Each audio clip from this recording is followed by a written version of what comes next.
Menjadi sahabat Tuhan, berdoa dan merenungkan firman-Nya.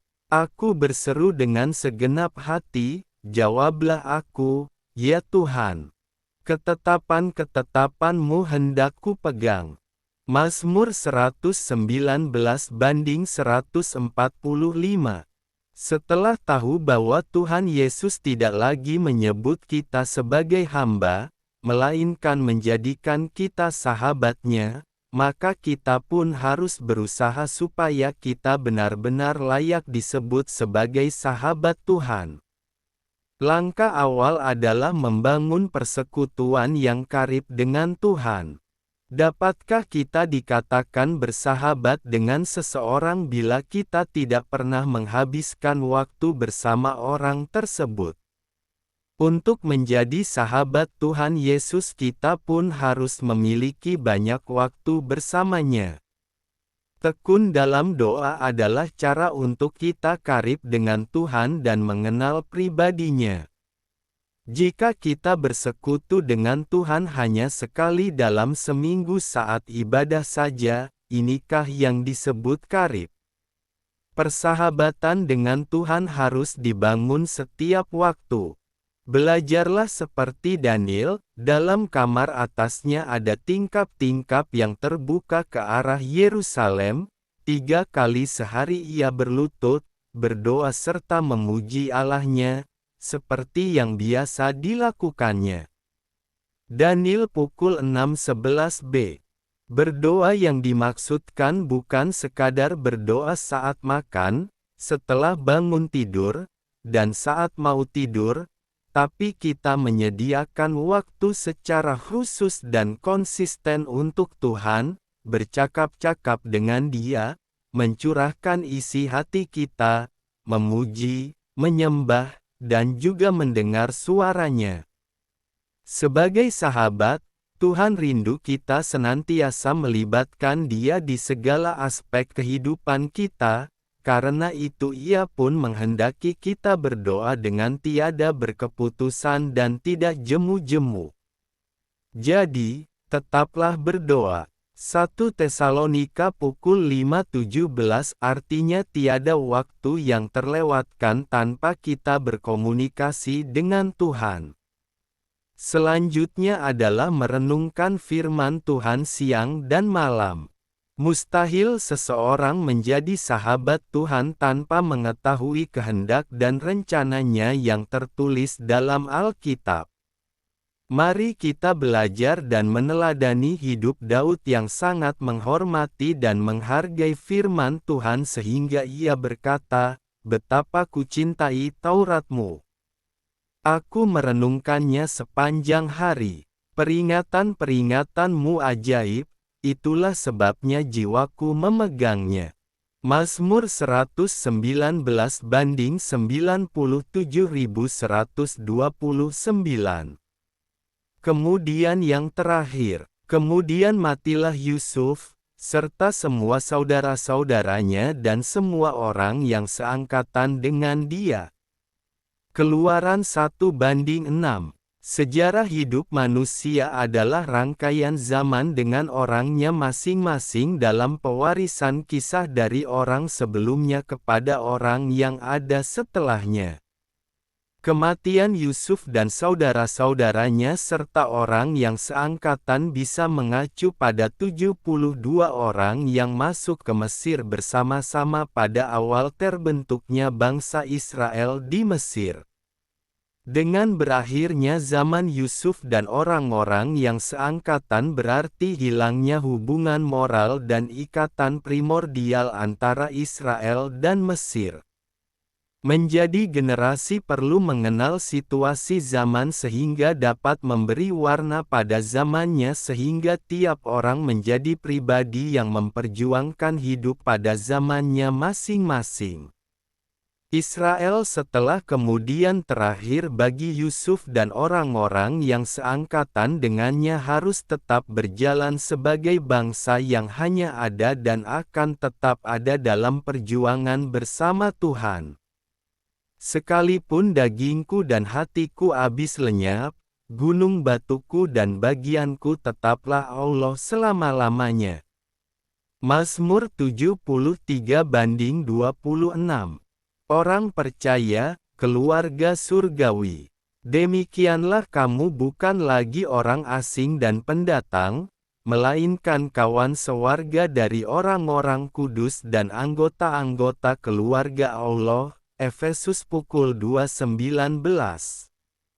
Ketika seorang bayi dilahirkan, secara otomatis ia akan menjadi anggota baru dalam sebuah keluarga yang terdiri dari ayah, ibu, dan mungkin ada kakak. Begitu juga ketika seseorang bertobat dan percaya kepada Yesus Kristus sebagai Tuhan dan Juru Selamat, ia dilahirkan kembali dan diubahkan hidupnya. Inilah yang disebut dengan kelahiran baru atau dilahirkan kembali secara roh. Dengan demikian ia punya kehidupan yang baru. Jadi siapa yang ada di dalam Kristus, ia adalah ciptaan baru, yang lama sudah berlalu, sesungguhnya yang baru sudah datang. 2 Korintus 5:17. Sejak saat itu ia menjadi anggota baru dalam keluarga yang baru, yaitu keluarga kerajaan Allah. Sebagai anggota keluarga sorgawi sudah seharusnya kita memiliki kehidupan yang berbeda dari orang-orang dunia. Janganlah kamu menjadi serupa dengan dunia ini, tetapi berubahlah oleh pembaharuan budimu, sehingga kamu dapat membedakan manakah kehendak Allah, apa yang baik, yang berkenan kepada Allah dan yang sempurna. Roma 12:2. Dengan menyandang status anggota keluarga sorgawi terjadilah suatu perubahan besar. Perubahan apa? Kita yang dahulu jauh dari Allah kini menjadi dekat dengannya. Tetapi sekarang di dalam Kristus Yesus kamu, yang dahulu jauh, sudah menjadi dekat oleh darah Kristus. Ayat 13. Kita yang dahulu hidup dalam perseteruan dengan Allah sekarang telah diperdamaikan dengannya. Dan semuanya ini dari Allah, yang dengan perantaraan Kristus telah mendamaikan kita dengan dirinya. 2 Korintus 5:18. Kita yang dahulu hidup dalam kegelapan kini dipanggilnya, keluar dari kegelapan kepada terangnya yang ajaib. 1 Petrus 2:9. Kita yang dahulu terbuang oleh karena dosa dan pelanggaran kita sekarang menjadi orang-orang pilihan dan sangat berharga di mata Tuhan. Kita yang tadinya warga dunia sekarang menjadi warga sorga. Memang secara jasmani kita masih hidup di dunia ini, tapi kita bukan lagi orang-orang duniawi yang hidup menurut keinginan daging kita, melainkan hidup menurut pimpinan Roh Kudus. Sebagai anggota keluarga sorgawi kita mengemban misi menjadi berkat dan kesaksian yang baik bagi dunia ini. Ilustrasi, kereta dorong yang berat. Seorang pekerja sedang memindahkan tumpukan kardus barang menggunakan kereta dorong roda 4 di dalam gudang. Di tengah jalan, kereta itu mendadak menjadi sangat berat untuk didorong dan selalu membelok liar ke arah kiri. Mengira beban barang di atasnya terlalu berat, pekerja itu menurunkan separuh dari kardus-kardus tersebut. Namun, saat didorong kembali, kereta itu tetap saja terasa berat dan kaku. Ia lalu menduga muatannya tidak seimbang, sehingga ia menyusun ulang posisi kardus-kardus itu beberapa kali, tetapi hasilnya tetap sama. Karena mengejar waktu, ia akhirnya memaksa mendorong kereta itu dengan seluruh tenaga hingga punggungnya terasa sakit dan badannya bercucuran keringat. Karena sudah benar-benar kelelahan, ia akhirnya berhenti dan memeriksa bagian bawah kereta.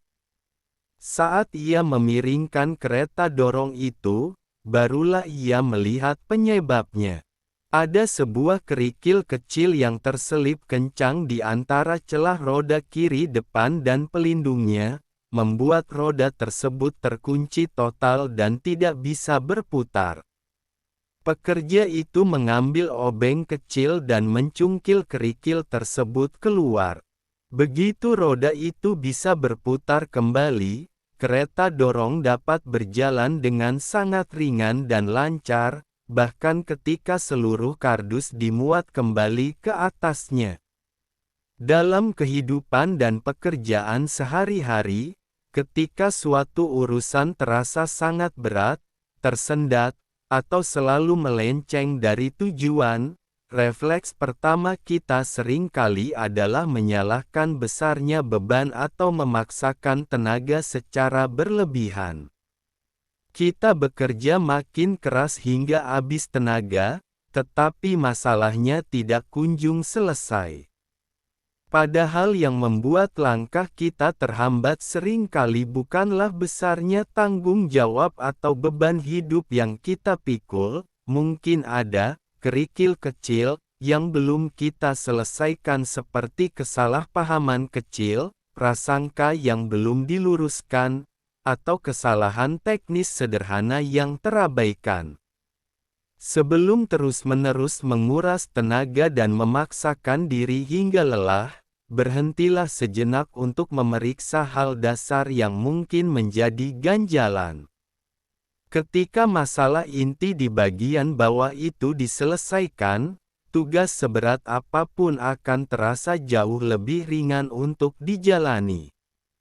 Hikmat memberi kepada yang memilikinya lebih banyak kekuatan daripada 10 penguasa dalam kota. Pengkhotbah pukul 7.19